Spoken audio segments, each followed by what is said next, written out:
Okay, I got a new project for you guys. It's a 1960 Jeep. It probably originally, well, not probably, would have came with a four-cylinder originally, but somebody's retrofitted it with a 225 V6 from what I can tell. I still haven't been able to look at the serial numbers, but everything looks correct. As a matter of fact, from the carburetor serial numbers, it looks like it's probably 69. And they kind of shoehorned it in there, so there's some things we got to work on. A couple of major issues that we've got to work on this project. The radiator, the one they put in there didn't fit.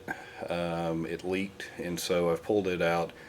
I did some research, and it sounds like the Mustang radiators will actually fit in at 66 through 69, I think. I got a 66. $135 at O'Reilly's. We'll put it in there, lifetime warranty. Hopefully that'll solve the problems. The only concern I have is the clearances around the fan and the outlet tube at the bottom on the radiator. I think maybe kind of tight, and I've read some things about it being tight, so we may end up just getting rid of the fan, going to a electric fan on that. One of the other things that's pretty significant items is brakes. It looks like the master cylinder's out. I've had the back off, and honestly the brakes are in pretty good shape in the back. There's probably about 60-70% left on the shoes. Wheel cylinders aren't leaking, so hopefully you'll find the same thing in the front. I tried taking the fronts off the other day and kind of ran out of time and didn't get to that, so that's something that'll be coming up. The other thing, the wiring, someone's kind of rigged it. We'll have to mess with that. The throttle linkage is kind of rigged, so a lot of little things, nothing major. I'll go ahead and show you guys what we've got here, if I don't trip over the jack.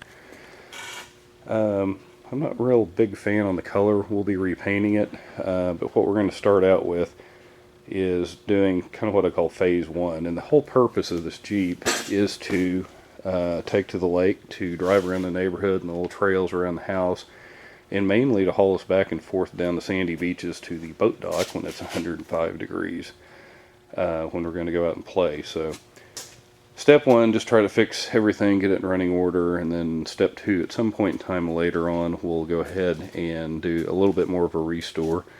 Not trying to create a showpiece here, but just something that's reliable. Lots of weird little things, like seat bracket here doesn't work, or doesn't seem to belong with this Jeep. And I think the driver's seat's probably the wrong one. The passenger seat looks like it's the correct one, although it's missing one bracket. One of the things I'd like to try to do is do a two-stage master cylinder too. This has a single stage.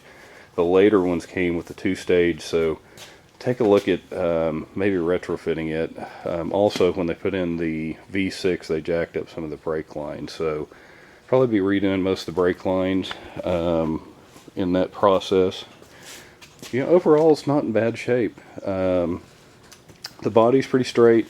There's some places where you can tell they've hid some rust, where it started to pop back through, but you know, no big deal. Get the grinder out and some sheet metal in the welder, cut it out and redo it, and then repaint it. I'm kind of leaning towards doing a desert tan camouflage. Not that I really want it to look military, but the dirt at my lake place is about that color, and it's always going to be dusty and dirty, so it's kind of like, why not do a flat paint job on it? I went ahead and pulled the radiator out. I was going to start this video earlier, but I had some other videos I had to download, and it took a while, so I went ahead and pulled the radiator. And I've got my Ford Mustang radiator over here. Looks like it's going to fit pretty well, so we'll kind of see how it goes. The other radiators they put on here, I think, from what I can tell, it looks like they've added some brackets. We'll go ahead and cut those off. Kind of a simple little project. I like it. Nothing complicated, no fuel injection, no computers. Pretty straightforward. Matter of fact, no air conditioner, no power steering.